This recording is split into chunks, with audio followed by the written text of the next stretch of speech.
வணக்கம் நண்பர்களே. ஓம் ஆதியோகி நமக. ஓம் ஆதியோகி நமக. ஓம் பிரபஞ்ச சக்தியே நமக. நண்பர்களே, நாம் இன்றைய தினம் இரண்டாவது கேள்வியை பற்றி நாம் பார்க்க இருக்கிறோம். இரண்டாவது கேள்வி என்பது, நாம் இறைவனை வணங்காவிட்டால், இறைவனை தினந்தோறும் தொழாவிட்டால் என்ன நடக்கும்?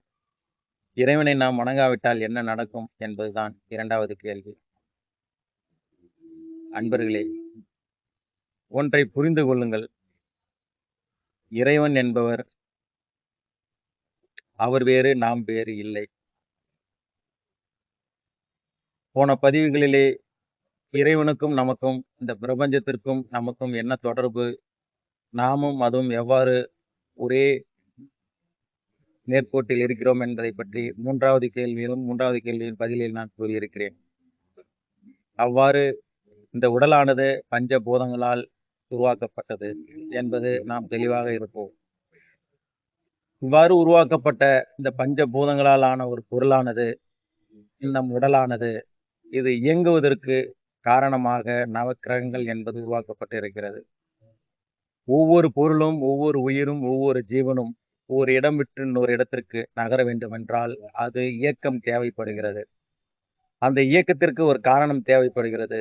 அந்த இயக்கத்திற்கு ஒரு ஆள் தேவைப்படுகிறாங்க. அந்த ஆள் என்பது ஆற்றலாகவும் இருக்கலாம், சக்தியாகவும் இருக்கலாம், இறைவனாகவும் இருக்கலாம்.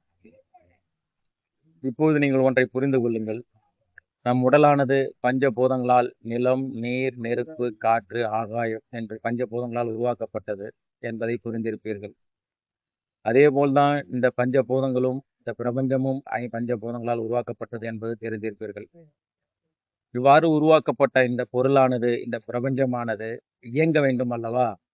இந்த இயக்கத்திற்கு என்று நவ கிரகங்களை, சூரியன், சந்திரன், செவ்வாய், சுக்கிரன், குரு, புதன், ராகு, கேது என 9 கிரகங்களை படைத்து 9 கிரகங்களின் மூலமாக ஒவ்வொரு ஜீவராசிகளையும் இயக்கிக் கொண்டிருக்கிறார். இந்த இயக்கமானது சதா காலமும், சதா நேரமும், ஒவ்வொரு நிமியும், ஒவ்வொரு நிமிடமும் இயங்கிக் கொண்டே இருக்கிறது.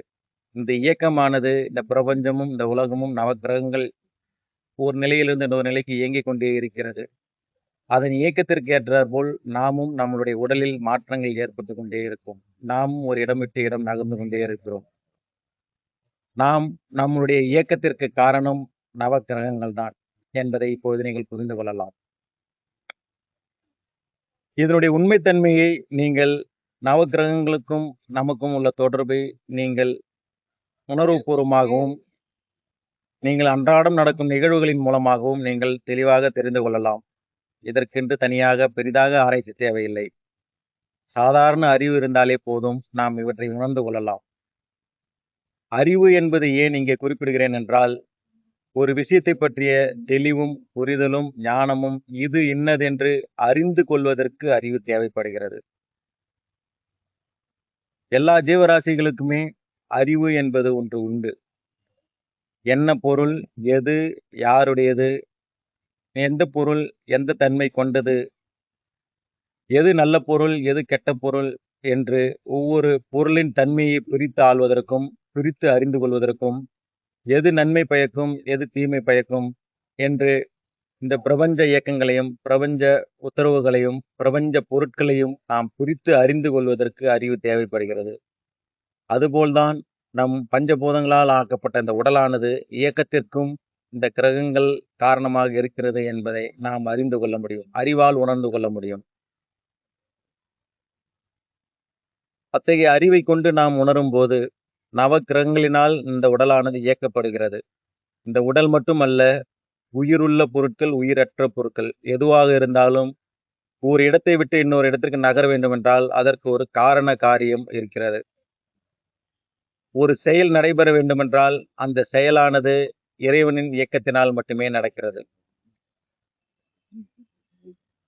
எந்த பொருள், எந்த உயிர், எந்த ஜீவன் எங்கே இருக்க வேண்டும், அது எங்கே சென்று சேர வேண்டும் என்பது பிரபஞ்ச இயக்கத்தினால் நவக்கிரகங்களின் கட்டுப்பாட்டில் இயங்கிக் கொண்டிருக்கிறது.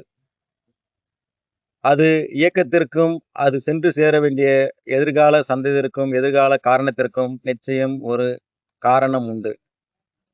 நிகழ்காலம், கடந்த காலம், எதிர்காலம் முக்காலத்தையும் கடந்தே ஒரு நிகழ்வானது நிகழ்ந்து கொண்டிருக்கிறது.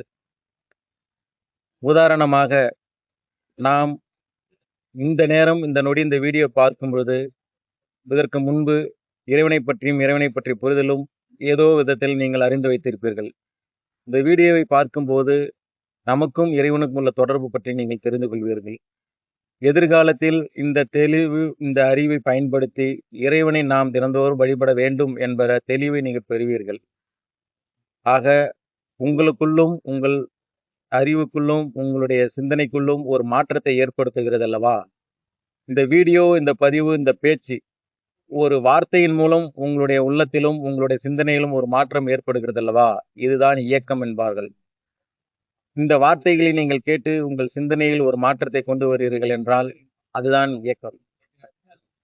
அதேபோல் உயிரற்ற பொருட்களும் ஒரு இடத்திலிருந்து இன்னொரு இடத்துக்கு இடம் பெயர்கிறது. நாம் நினைப்போம் அதற்கும் நமக்கும் சம்பந்தம் இல்லை, அது இயல்பாக இருக்கிறது என்று. அது உயிர் இல்லை என்றாலும் உயிருள்ள பொருட்களால் அது இடமாற்றி வைக்கப்படும். உதாரணமாக நாம் வண்டி ஓட்டுகிறோம். வண்டி, கார், பைக், பஸ்ஸு இது போன்று இரும்பாலான பொருட்கள், மரத்தாலான பொருட்கள் என்பது உயிரில்லாத சூழலிலும் அது ஒரு இடம் விட்டு இன்னொரு இடம் நகர்கிறது. அந்த இயக்கத்திற்கு காரணமாக மனிதன் இருக்கிறான். காராக இருக்கட்டும், வண்டியாக இருக்கட்டும், பஸ்ஸாக இருக்கட்டும், இது போன்ற எந்த ஒரு பொருளாக வேணாலும் எடுத்துக்கொள்ளுங்கள், அந்த இயக்கத்திற்கு காரணமாக மனிதன் இருப்பான். உயிரற்ற பொருட்களுக்கு மனிதன் எவ்வாறு காரணமாக இருந்து இயக்கிக் கொண்டிருக்கிறானோ அதேபோல் உயிருள்ள பொருட்களான நம்மையும் இயக்குவதற்கு ஒரு காரணமாக இறைவன் இருக்கிறான் என்பதை புரிந்து கொள்ளுங்கள். நாம் எப்படி உயிரற்ற பொருட்களை இயக்கிக் கொண்டு நம்மால் இயக்கம் ஆகின்றதோ அதேபோல் உயிருள்ள பொருட்களான நம்மை நமக்கு மேலே உள்ள சக்தியானது இயக்கிக் கொண்டிருக்கிறது என்ற இந்த உண்மை நிலையை நீங்கள் புரிந்து கொள்ள வேண்டும். இப்பொழுது நான் இறைவனை வணங்காவிட்டால் என்ன நடக்கும் என்ற கேள்விக்கு வருவோம். இறைவனை வணங்காவிட்டால் என்பது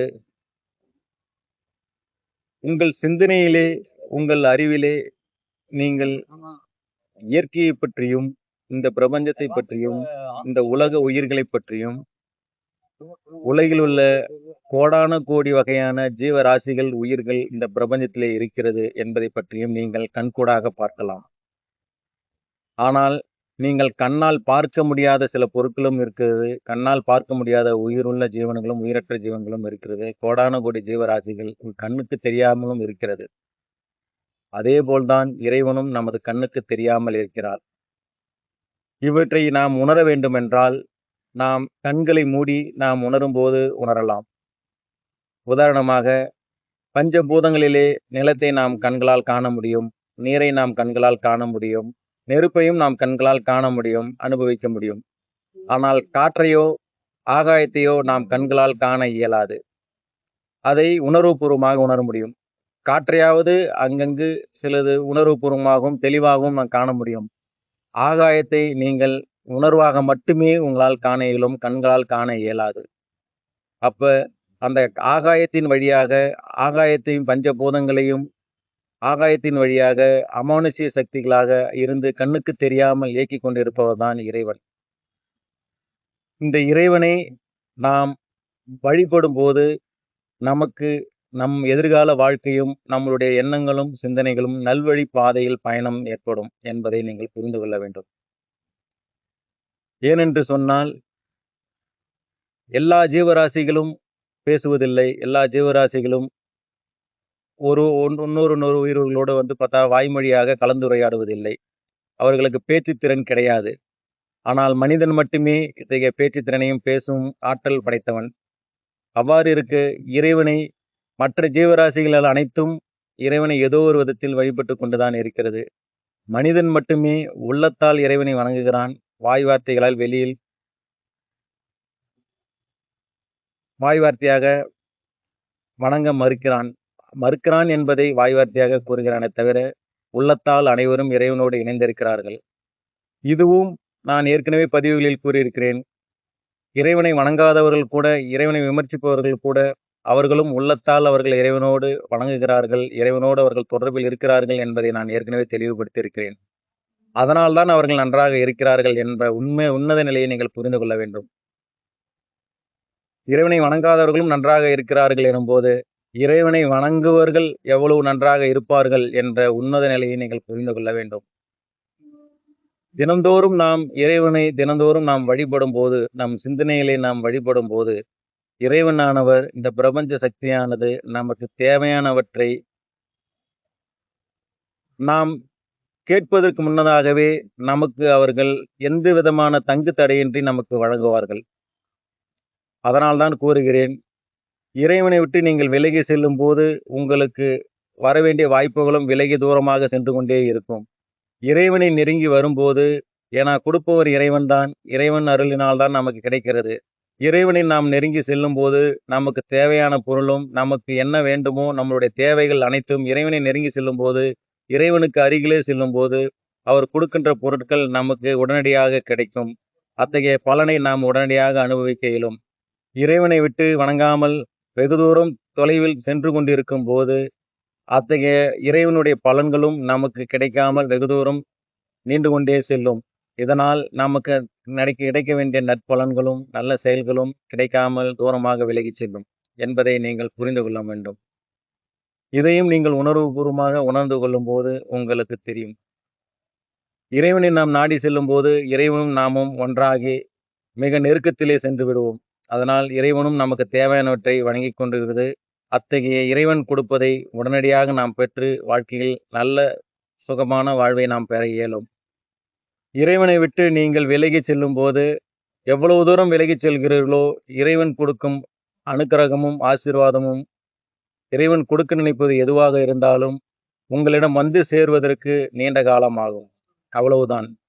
நீண்ட காலமாக விரயம் எடுப்பதும் மிக விரைவாக உங்களுக்கு கிடைப்பதும் நீங்கள் எடுக்கும் முயற்சியினால் மட்டுமே. ஆனாலும் ஒன்றை மறவாதீர்கள், இறைவன் கொடுப்பதை கட்டாயம் கொடுப்பார். எதையும் தடை செய்ய மாட்டார். ஆனால் எந்த ஒரு பொருளும் காலகாலத்திற்கு உங்களுக்கு கிடைக்கும் போது மட்டுமே அந்த பொருளின் பயனானது உங்களால் அனுபவிக்க இயலும். உதாரணமாக, சாப்பிடக்கூடிய வயதில் உங்களுக்கு தேவையான உணவையும் அதுக்கு தேவையான காசு, பணம், பொருளாதாரத்தையும் வேலை வாய்ப்புகளையும் உங்களுக்கு உருவாக்கி தரும்போது, உழைக்கக்கூடிய உங்களுக்கு ஆற்றலும் வலிமையும் இருக்கும்போது அதற்கான வாய்ப்புகளை ஏற்படுத்தி கொடுக்கும்போது உங்களால் உழைக்க இயலும். உங்களால் வயிறு நிறைய திருப்தியாக சாப்பிட இயலும். உங்களுக்கு தேவையான பொருட்களை வாங்கி பயன்படுத்த இயலும். இதையே காலதாமதமாக நீண்டு கொண்டு உங்களுக்கு ஒரு 60 வயதில் கிடைக்கிறது என்று வைத்துக் கொள்வோம். 60 வயதில் உங்களுக்கு நல்ல வேலை, நல்ல வருமானம் உங்களுக்கு கிடைத்தாலும் அத்தகைய வருமானத்தையும் அத்தகைய வேலையையும் உங்களால் திறம்பட செய்ய இயலாது. அவ்வாறு செஞ்சாலும் அதனால் கிடைக்கும் பலன்களையும் அப்போது உங்களால் ஆசைப்படும் பொருட்களையும் வாங்கி பக்கத்தில் வைத்துக் கொள்ளலாமே தவிர உங்களால் அனுபவிக்க இயலாது. ஆசைப்பட்டு ஒரு பொருளை நீங்கள் உணவாக வேண்டும் அளவுக்கு வயிறு நிறைய சாப்பிட இயலாது. இதற்தான் வித்தியாசமே தவிர மற்றபடி இறைவன் கொடுப்பதை கட்டாயம் கொடுப்பார். ஆனால் காலதாமதமாகும். இத்தகைய காலதாமத்தை தவிர்த்து இறைவனை நெருங்கி செல்லுங்கள். இறைவனை நாமும் நெருங்கி செல்வோம். இறைவனும் நமக்கு கொடுப்பதை காலகாலத்தில் நாம் பெற்று பயனடைவோம் என்பதை இந்த நேரத்திலே உங்களுக்கு தெரிவித்துக் கொள்கிறேன். அவ்வளவுதான் வித்தியாசம். பெரிதாக இறைவன் நமக்கு இதையும் தரமாட்டார் என்பதில்லை. இந்த பிரபஞ்சத்தில் பிறந்த அனைத்து ஜீவராசிகளுக்கும் இறைவன் கொடுக்க வேண்டியதை கட்டாயம் கொடுப்பார். நண்பர்கள், நம்மை நெருங்கி வருபவர்கள் கையில் தான் நாம் இறைவன் கொடுப்பதை நாம் உடனடியாக பெற்று பயனடைய முடியும் என்பதையும், விலகி செல்பவர்கள் அவர்களுக்கு சேர வேண்டிய பலன்களும் விலகி செல்லும் என்பதை இந்த உன்னத நிலையை, உண்மை நிலையை நீங்கள் புரிந்து கொள்ள வேண்டும்.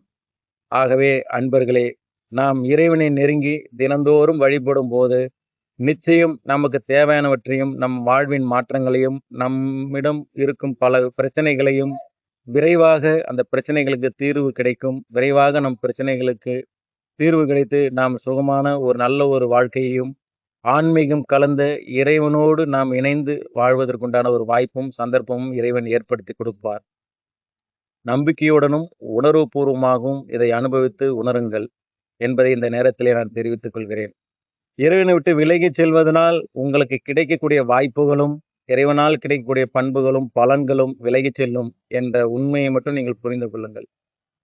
காலத்திற்கு ஏற்றார் போல் உங்களுக்கு கிடைத்தால் மட்டுமே அதனுடைய பயன்களும் முழுமையாக இருக்கும். காலம் கடந்து கிடைக்கும் எந்த ஒரு பொருளும் அதனுடைய பயன்களும் பலன்களும் பயனற்றது என்பதை நீங்கள் உணர வேண்டும். எனவே அனைவரும் இந்த பதிவுகளை பார்த்து பலனடைய வேண்டுமாறும், இறைவனோடு நெருங்கி இணைய வேண்டும், இறைவனை வழிபட வேண்டும் என்று இந்த நேரத்தில் உங்களுக்கு தெரிவித்துக் கொண்டு நன்றி கூறுகிறேன். நன்றி, வணக்கம்.